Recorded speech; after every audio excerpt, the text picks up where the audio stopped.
Hello there. Good morning to everyone.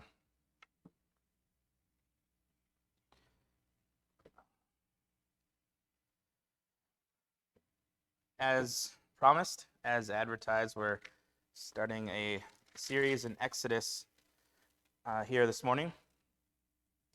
And in the Greek Septuagint translation of the Bible, the name of this book is Exodus. That's the one we're used to saying.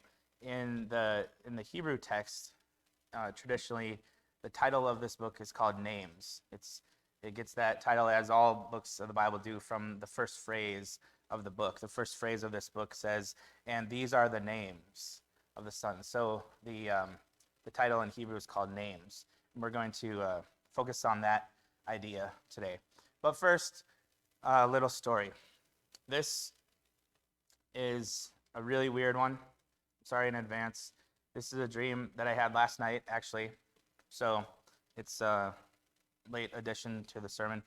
But last night I was in this dream.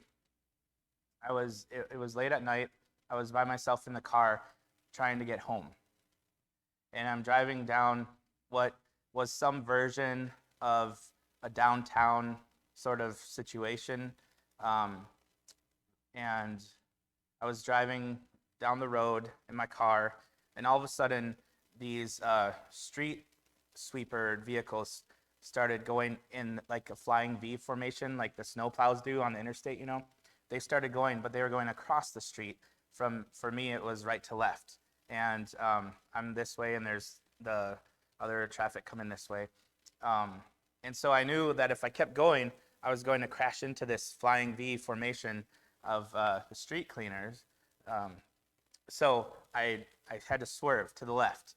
And they were going across this way, so I just swerved, and then I'm going to hit them in this side on the oncoming traffic side.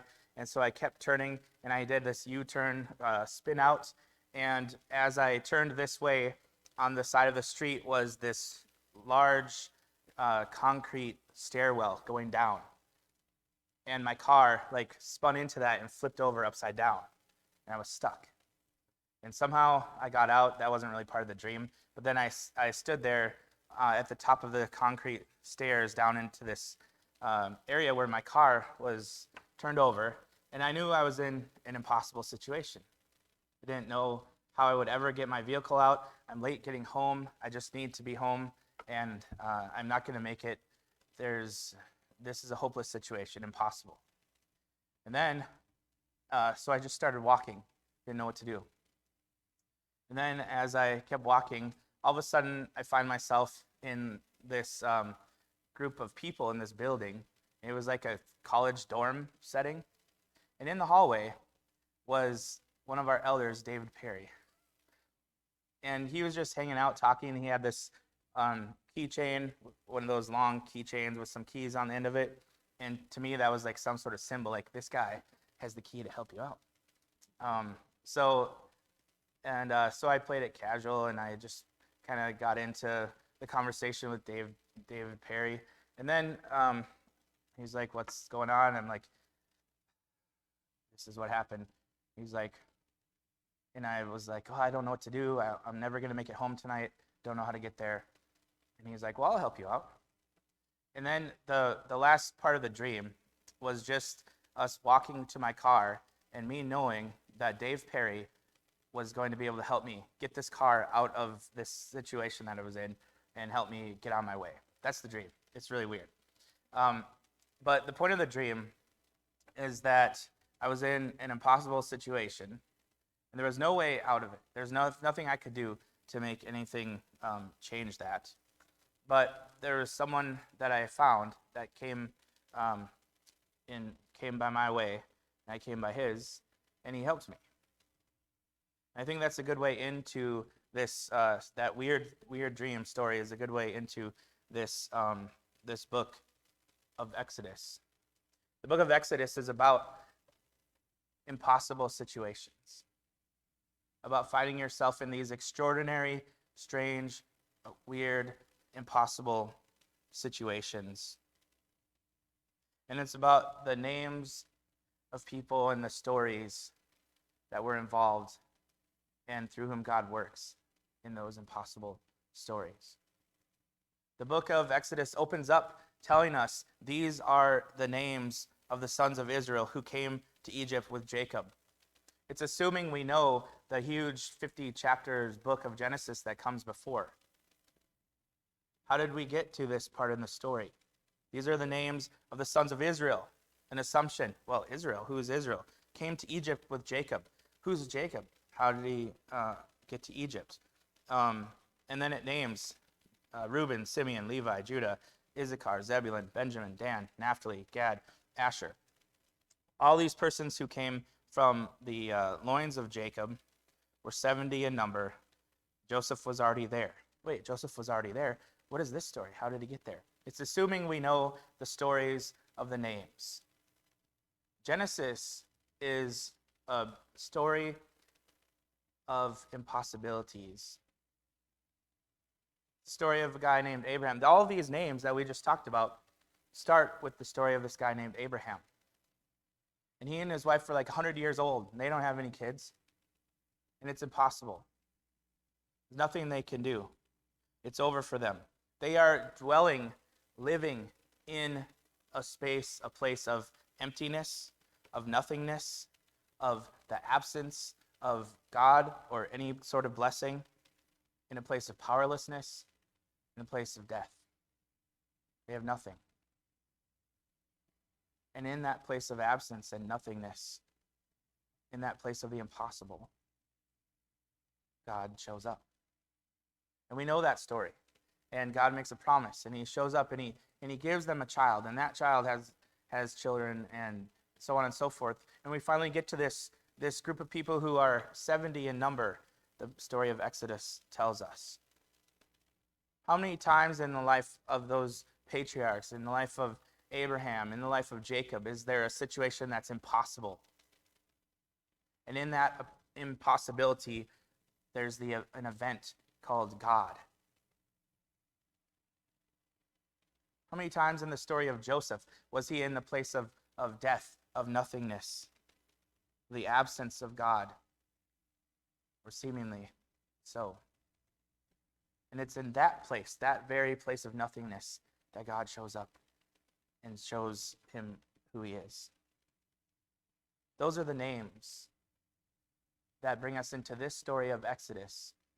And it's not going to, the story's not going to be changing. This is still going to be a place of nothingness, once again, of emptiness, of absence, of death. And extraordinary things can happen in those places. Verse 6 tells us that Joseph died. Joseph, who was in that place, finally sees at the end of his life the orchestration and the presence of God, and how he has brought Joseph up out of the depths into a place of prominence and influence. He is able to save the entire region of the world from famine, including his own people, his own dad, Jacob, and all of his extended family. They end up living in Egypt because of that. Had a prominent place in the courts of Pharaoh. But then Joseph died, verse 6. All of his brothers, all of that generation. And nevertheless, the sons of Israel were fruitful and multiplied, verse 7. You know that phrase, don't you? That's an echo of Genesis. That's the commission and blessing of God from the beginning. These people, even in Egypt, are fulfilling that divine commission from the beginning in those early chapters of Genesis. They're being fruitful. They're multiplying even in this arid land. It's becoming a blessing. It's becoming fruitful. They're multiplying. The land was filled with them, it says. And in verse 8, but a new king arose over Egypt who did not know Joseph, doesn't know the promise, doesn't know the blessing, doesn't know the story, doesn't know the God. And he said to the people, hey, you see all these Israelites out here? They're becoming more and mightier than we Egyptians are. So let's take care of this situation and use some wisdom here, or else they will keep multiplying and increasing. And if there's ever a war that breaks out, they're going to join themselves to whoever our enemies are. They're going to fight against us, and they're going to leave the land. So they appointed taskmasters over them to afflict them with hard labor, and they built for Pharaoh storage cities, Pithom, Ramses. But the more they afflicted them, the more they multiplied, the more they spread out, so that the Egyptians were in dread of the sons of Israel. And the Egyptians compelled the sons of Israel to labor rigorously, and they made their lives bitter with hard labor, with mortar and bricks, and all kinds of labor in the field, and all their labors which were rigorously imposed on them. And the king of Egypt spoke to the Hebrew midwives, one of whom was named Shiphrah, the other who was named Puah. He said to them, "Whenever you're helping the Hebrew women to give birth, and to see them upon the birth stool, if it is a boy, a son, then you shall put him to death. If it is a daughter, then you can let her live." What is the situation that these Hebrew peoples find themselves in? It's the same one that we've seen time and time again, the same one that we've seen in the other names. This is a place of hopelessness. Centuries of living under this oppressing regime. They're enslaved. They have taskmasters and lords over them. They're worked hard.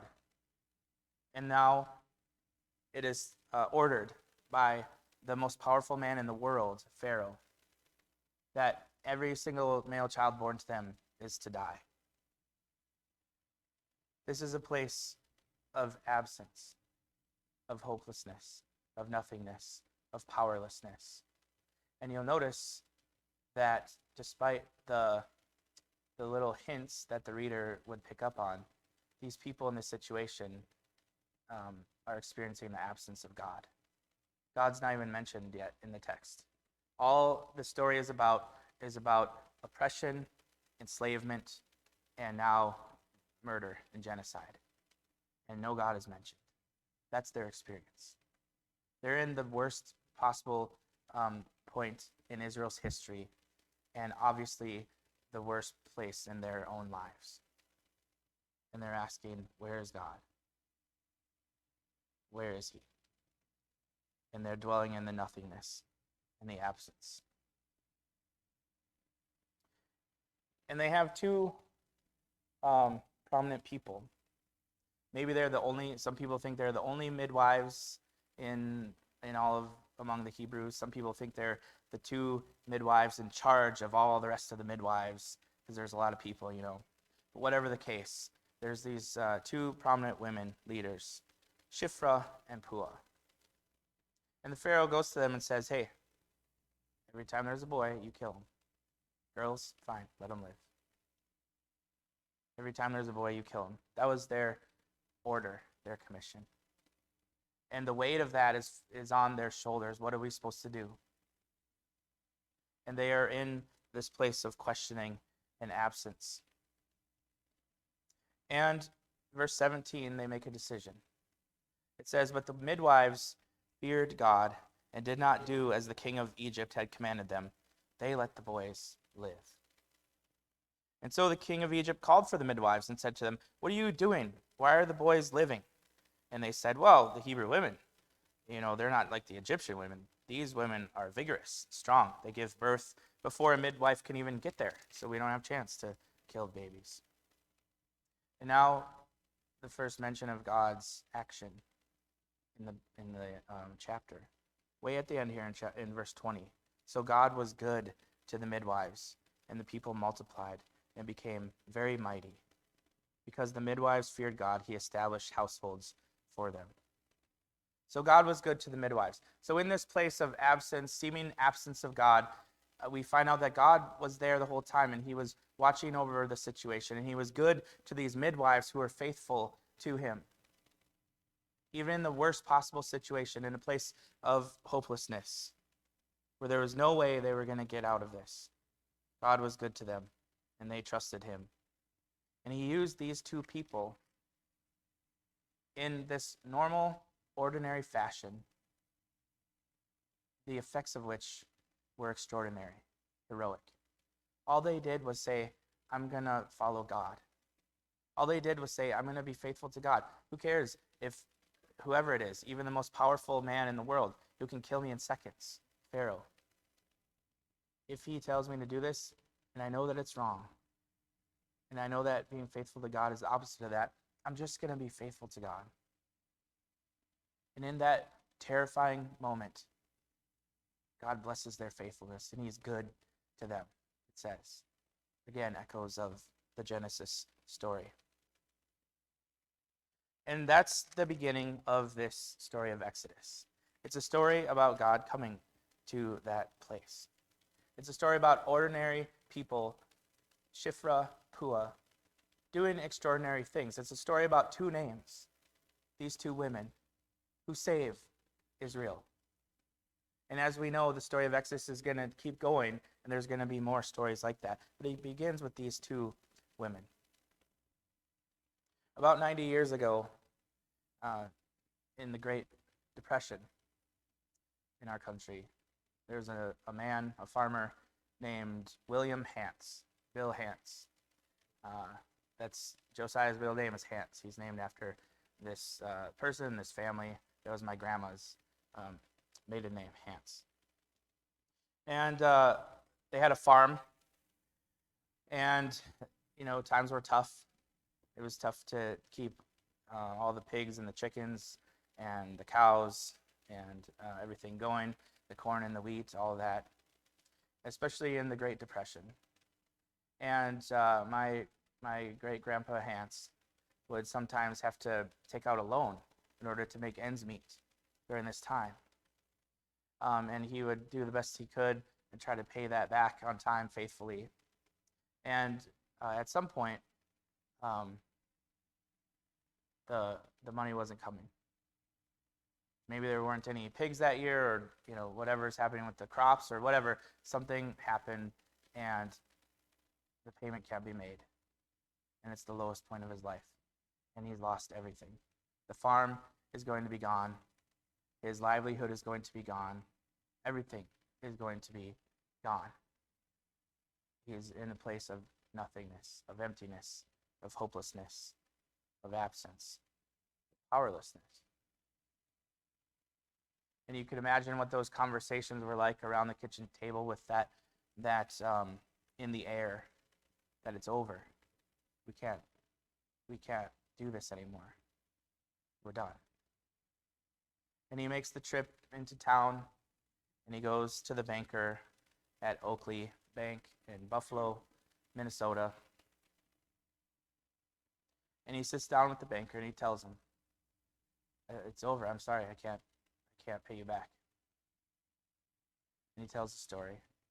And the banker looks at him and he says, "Now, just a moment.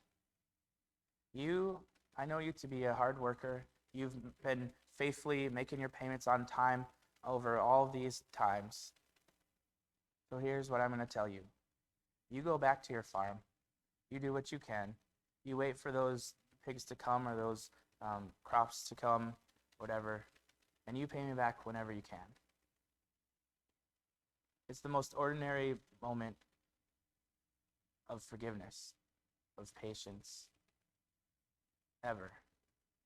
But to Bill Hance, that was God changing his life. In that moment where everything was gone, everything was over. He had no hope of what was going to happen in the future. And a guy whose name we don't even know, the banker. But Bill Hance knows his name. God knows his name. That guy changed and saved Bill Hance and his farm. And years later, Bill Hance got to a place where he could sell the farm. He found someone to buy it. And he sold it in 1936 to a man named Myron Stewart. And Myron Stewart was making payments to Bill Hance on the farm, And times got tough for him one year. There weren't any pigs, or at least not enough to make money, And his life fell apart. It was gone. It was over. There was no way he was going to make it. And he had to make that trip to Bill Hance and say, "I'm so sorry. You don't have the money. You don't have a way to pay you. It's over. And you know what Bill Hance did. He said, now just a moment, Myron. I've known you to be a very hard worker. You've always made your payments on time. You go back to that farm, and you wait for more pigs to come, and you keep working hard, and you pay me back when you can. The most ordinary story ever. It's not even that impressive. But to Myron, that changed his life. This is a book about names. Ordinary situations, some of them extraordinary. We're going to get to the extraordinary situations in Exodus. You know those are coming up soon with the birth of Moses. But the Shifra and the Puah story, these are ordinary people in ordinary situations that change people's lives. And that's how the book of Exodus begins. That when we're in that place of nothingness, of emptiness, God shows up. Sometimes it's a miracle. We're going to see plenty of that in Exodus. But sometimes it's in the ordinary. Sometimes it's in a name. Sometimes it's in a name. Maybe you have, I'm sure you do. Think about it. What are the names of those who have come to you where God has shown up in your life? When there's hopelessness, when there's absence, when it's all over, when you have nothing left, when you know that you're facing even death itself. That's the place that God shows up. And it comes in names. I have a lot of names in my life. There probably, 18 or more times, Tabitha is the name when I'm in that place. And there's plenty more names like Shane or Bill or any number of them. There's people in this room that have been names in my story when I'm at the lowest point, the point of hopelessness, the point where you can't go any further, the point where you know it's over. I don't want to say a huge list because I'll forget some people, but I will say one, and that's Charles. Charles was there for me at the lowest point when it was hopeless. And he was the face of God to me in that moment. It saved my life. We do that for each other. As we enter into the book of Exodus, I want us to be thinking about these names and these stories in our life. And to know and to thank God for the names that are in our lives who have come to us in those moments of absence and nothingness and death and hopelessness. And to thank God for the way that he shows up and he appears and rescues us out of those situations. And I also want us to reflect on and be aware of the fact that sometimes you're the name. Sometimes you're called to be that name in someone else's life. Sometimes you're called to be the Shifra, or the Puah, the person who's just being faithful to God and doing the right thing and showing up and encouraging someone and just sitting with them, being with them, loving them. That can change people's lives. That can save people's lives. This is the book of names. Let's stand and sing.